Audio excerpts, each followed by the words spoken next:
Hi friends, welcome to my channel. ఈరోజు video చాలా ఇంట్రెస్టింగ్గా ఉందండి. వీడియోని ఎక్కడ స్కిప్ చేయకుండా ఎండ్ వరకే చూసేయండి. ఆరు అమర్ కాళ్ళ దగ్గర కూర్చొని, ప్లీజ్ అండి ఒక్కసారి ఆ డైరీలోని చివరి పేజీని చదవండి. ఇక నేను మిమ్మల్ని వదిలి వెళ్ళిపోవడం అంటూ జరిగితే మనోహరిని ఈ కుటుంబం నుండి దూరం చేసి ఇంట్లో నుండి గెంటేశాకే నేను ఈ ఇల్లు వదిలిపెట్టి వెళ్ళిపోతానండి. ప్లీజ్ అండి ఒక్కసారి ఆ డైరీ చదవండి అని ఆరు అమర్ని వేడుకుంటున్నట్టు మాట్లాడుతుండగా ఆ మాటలన్నీ అమర్ గుండెలని తాకుతాయి. ఇక గతంలోకి వెళ్ళిపోతాడు అమర్. ఒకసారి తను ఆఫీస్ నుండి వస్తుండగా ఆరు లాన్లో కూర్చొని ఆ రోజు జరిగిన స్వీట్ మెమొరీస్ అన్నీ డైరీలో రాస్తూ ఉంటుంది. అమర్ వచ్చి, ఏంటి మేడం గారు ఇంకా ఈరోజు రాస్తూనే ఉన్నారు, ఈరోజు అన్ని స్వీట్ మెమొరీస్ ఉన్నాయా అని అడుగుతూ ఉంటాడు అమర్. ఇక ఆరు, మీతో పిల్లలతో గడిపిన ప్రతి క్షణం నాకు చాలా స్వీట్ మెమొరీ అండి అని అంటూ రాయడం పూర్తయిందండి, ఇక మీరు వినడమే మిగిలింది అని అంటూ ఉంటుంది ఆరు. ఇక వెంటనే అమర్, అదేంటి డైరీ అంటే పర్సనల్ అంటారు కదా అని అంటూ, మరి నాకెందుకు నువ్వు చదివి వినిపిస్తావు అని అమర్ అడుగుతూ ఉండగా ఆరు ఇలా అంటూ ఉంటుంది, బాధ అయితే పంచుకుంటే తగ్గుతుందని, సంతోషమైతే పంచుకుంటే పెరుగుతుంది అని అంటారు. కానీ నా జీవితంలో జరిగిన సంఘటనని బాధ మిగిల్చేవి అయినా సంతోషం మిగిల్చేవి అయినా ఎవరు చెప్పుకోవడానికి వినడానికి లేకుండా ఆశ్రమంలోని గోడలతో చెప్పుకున్నానండి. అది నాకు నచ్చలేదు. నేను ఏ విషయమైనా నా కుటుంబంతో షేర్ చేసుకోవాలి అనుకుంటున్నాను. మీరు నా లైఫ్లోకి వచ్చాక నేను ఫేస్ చేసే సిచ్యువేషన్ ప్రతి ఒక్కదాన్ని సంతోషాన్ని మీతో పంచుకోవాలి అనుకుంటున్నాను అని ఆరు అనగానే ఇక అమర్ ఆరుని గుండెలకి హద్దుకుంటాడు. ఇక ఆ ని గుర్తు తెచ్చుకొని అమర్ డైరీని తీసుకొని చదువుతుండగా ఇక ఆరు, చదవండి చివరి పేజీ చదవండి అని అంటూ ఉంటుంది. ఇంకా అలా కోపంగా అమర్ ఒక పేజీని చదివి డైరీని క్లోజ్ చేస్తుండగా ఆయన చివరి పేజీ చదివినట్టున్నారు. ఈ రోజుతో మను కథ అంతమవుతుంది, నా కుటుంబానికి పట్టిన పీడ వదిలిపోతుంది అని ఆరు సంతోషపడుతూ ఉంటుంది. ఇక అప్పుడే మను గోరాకి అస్థికలిచ్చి ఇంటికి వస్తూ ఉంటుంది. ఇక అలా మను కార్ దిగగానే ఆరు, ఆగవే అక్కడే ఆగు అని అంటూ, ఈ రోజుతో ఈ ఇంటికి నీకు సంబంధాలు తెగిపోయాయి. ఆయన డైరీలోని చివరి పేజీని చదివేశారు. ఇక నీ కుట్రంతా బయటపడిపోయింది. ప్రాణ స్నేహితురాలివని నిన్ను చేరదీసినందుకు, నీకు ఆశ్రయం ఇచ్చినందుకు నాకు శిక్ష పడింది. ఈ కుటుంబం నుండి నన్ను వేరు చేశావు. ఇక ఇప్పుడు నిన్ను కాపాడేవాళ్ళు ఎవరు లేరు. ఇక మా ఆయన నీ అంతు చూడడం గ్యారంటీ. ఇక నీ మిగతా జీవితం అంతా ఆ జైల్లోనే. నీకంటూ ఒక కుటుంబం ఉండి నువ్వు సజావుగా బ్రతికే అవకాశం ఉన్నా కూడా నన్ను చంపేసి మా ఆయనతో తాళి కట్టించుకోవాలి అనుకుంటున్నావు. ఇక ఈ రోజుతో ఇటు కుటుంబంలోని అందరితో నీకు సంబంధ బాంధవ్యాలు తెగిపోయాయి అని ఆరు కోపంగా మనుని తిడుతూ ఉండగా, ఆరు, నువ్వు ఇక్కడే ఉన్నావని నాకు అర్థమవుతుంది. నువ్వు నాకు కనబడవు, నీ మాటలు నాకు వినబడవు, కానీ నువ్వు నన్ను బాగా తిట్టుకుంటున్నావని మాత్రం నాకు అర్థమవుతుంది. ఇక రేపటితో నీ ఆత్మ కథ అంతమవుతుంది. నీ అస్థికలని ఆ గోరాకిచ్చాను. రేపు ఈ టైం కల్లా నీ ఆత్మని గోర వశం చేసుకుంటాడు. ఆ తర్వాత నిన్ను పెద్ద పిచాచిలా తయారు చేసి నీ చేత ఎన్నో చెడు పనులు చేయించి అతను అత్యంత శక్తివంతుడవుతాడు. ఇక నువ్వు చేసిన పుణ్యాలేమో కానీ అతడు నీ చేత చేపించే పాపాలతో ఎన్ని జన్మలెత్తినా ఆ పాపాలని నువ్వు దూరం చేసుకోలేవు. నాకు అడ్డు వస్తే ముందుగా నువ్వు చచ్చావు, ఆ తర్వాత ఇప్పుడు మా ఆయన, ఆ తర్వాత నీ పిల్లలు అడ్డు వస్తే కూడా నీ పిల్లల్ని కూడా చంపేస్తా అని మను అనగానే ఇక ఆరు కోపంగా అని అరుస్తూ ఉంటుంది.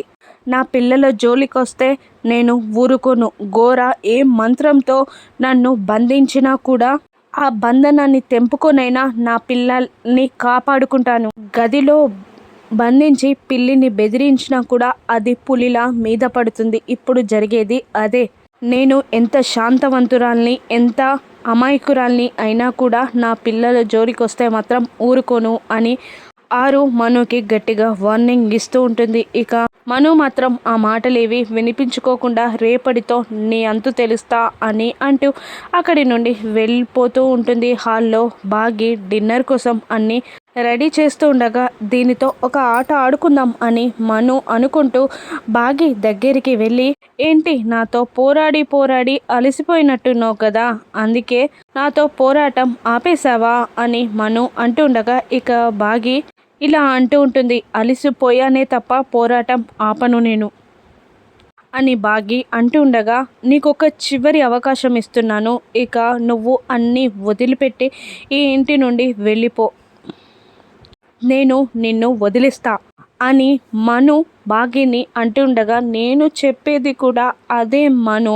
ఇక జరిగేవన్నీ ఆపేసి నీ తప్పులన్నీ ఒప్పుకొని మర్యాదగా ఇంటి నుండి వెళ్ళిపో, ఇక నిన్ను క్షమించమని ఆయనకి నేను చెప్తాను అని బాగి మనుని అంటుండగా ఇక మను మాత్రం మనసులో దీనికి కొవ్వు చాలా ఎక్కువగా ఉంది, ఇక ఇంటి నుండి గెంటేయడమే కాదు అమ్మ చేత దీన్ని చీ అని అనిపించేలా చేయాలి అని మను అనుకుంటూ తన రూమ్లోకి వెళ్తూ ఉండగా అమర్ పైనుండి కిందికి దిగి వస్తూ మనోహరి అని గట్టిగా అరుస్తుంటాడు. ఇక అమర్ పిలుపుకి మను చాలా కంగారు పడుతూ అక్కడే నిలబడిపోతుంది. ఏంటమర్ అని భయంగా మను అడుగుతుండగా ఇక అమర్, నువ్వు ఆరు ఇద్దరు ప్రాణ స్నేహితురాళ్ళు, ఇక ఆరు నిన్నెప్పుడు స్నేహితురాలుగా కాకుండా కుటుంబంలాగా అనుకుంది, కానీ నువ్వు ఇటువంటి పనులు చేస్తావని నేను అనుకోలేదు అని అమర్ అంటుండగా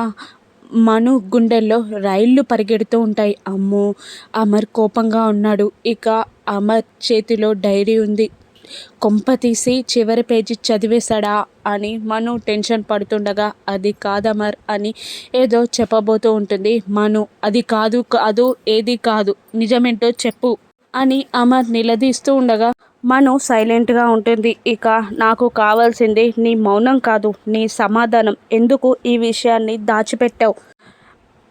నీకు ఊహ తెలిసినప్పటి నుంచి ఆరు నువ్వు కలిసే ఉన్నారు, కలిసే పెరిగారు, ఇక అయినా కూడా ఆ విషయాన్ని నా దగ్గర ఎందుకు దాచిపెట్టావు అని అమర్ నిలదీస్తూ ఉంటాడు మనుని. మను చాలా టెన్షన్ పడిపోతూ ఉంటుంది. ఇక పక్క నుండి బాగి ఆరు సంతోషిస్తూ ఉంటారు. అది కాదమర్ అని మను ఏదో చెప్పబోతూ ఉండగా ఆరు ఆ విషయాన్ని నీకు చెప్పమని చెప్పినా కూడా నువ్వు నాకు చెప్పలేదు అంటే నేను నిన్ను ఏమనుకోవాలి అని అమర్ అనేస్తాడు. ఏంటమర్ నువ్వు మాట్లాడేది అని మను ఏం తెలియనట్టు అడుగుతూ ఉండగా, అదే నేను అడిగేది కూడా ఏంటనే, ఆరు తన తల్లిదండ్రుల గురించి తెలుసుకోవాలి అనుకుంది, తన తల్లిదండ్రులు ఎవరో తెలుసుకోవాలని తాపత్రయపడింది, ఆ విషయం నాకు చెప్పమని నీకు చెప్పింది, మరి నువ్వు నాకెందుకు చెప్పలేదు అని మనుని నిలదీస్తూ ఉంటారు అమర్. అది కాదు అమర్ అని అంటూ నీకెలా తెలిసింది అని అడుగుతూ ఉంటాడు అమర్ని మను.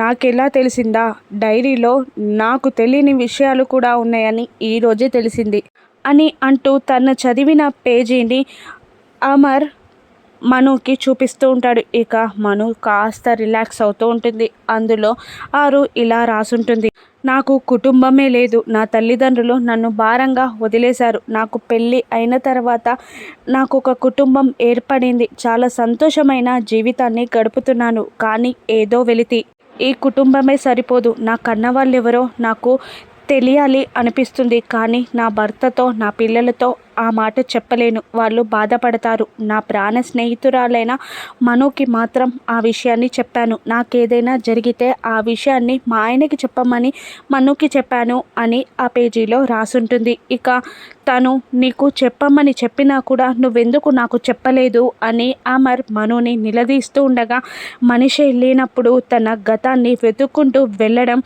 అనవసరం అనిపించింది అమర్. అయినా వాళ్ళు మమ్మల్ని భారమని తెలిసి అనాథాశ్రమంలో వదిలేసి వెళ్ళారు, అటువంటి వాళ్ళ గురించి వెతకడం వేస్ట్ అనిపించింది అమర్ అని మను అమర్తో అంటూ ఉండగా ఇక భాగి మధ్యలో మాట్లాడుతూ, భారం అనిపించిన పిల్లల్ని మాత్రమే అనాథాశ్రమంలో వదిలేస్తారా మనోహరి గారు? తల్లిదండ్రుల నుండి దూరమైన పిల్లలు కూడా అనాథాశ్రమంలో ఉంటారు. మా అక్క మా నా నుండి చిన్నప్పుడే దూరమైంది. అప్పటి నుండి మా నాన్న ఎంత బాధపడుతున్నాడో నాకు తెలుసు అని అలా తల్లిదండ్రుల కోసం ఆరు ఆలోచిస్తుంది అనగానే హాస్పిటల్లో ఉన్న రామూర్తి గారు స్పృహలోకి వస్తారు. ఇక మా డాడీ మా అక్కని దూరం చేసుకొని ఎన్ని బాధలు పడ్డాడో నాకు తెలుసు అని భాగి మనుతో అంటూ ఉంటుంది. ఇక ఆరు తల్లిదండ్రుల కోసం అమర్ వెతుకుతాడా? ఆరు తండ్రి రామూర్తి అని భాగి చెల్లెలు అని అమర్ తెలుసుకుంటాడా? ఇక అస్థికలని తీసుకున్న ఘోర ఆరు ఆత్మని బంధిస్తాడా? రాను ఎపిసోడ్స్లో చూద్దాం. Thank you for watching.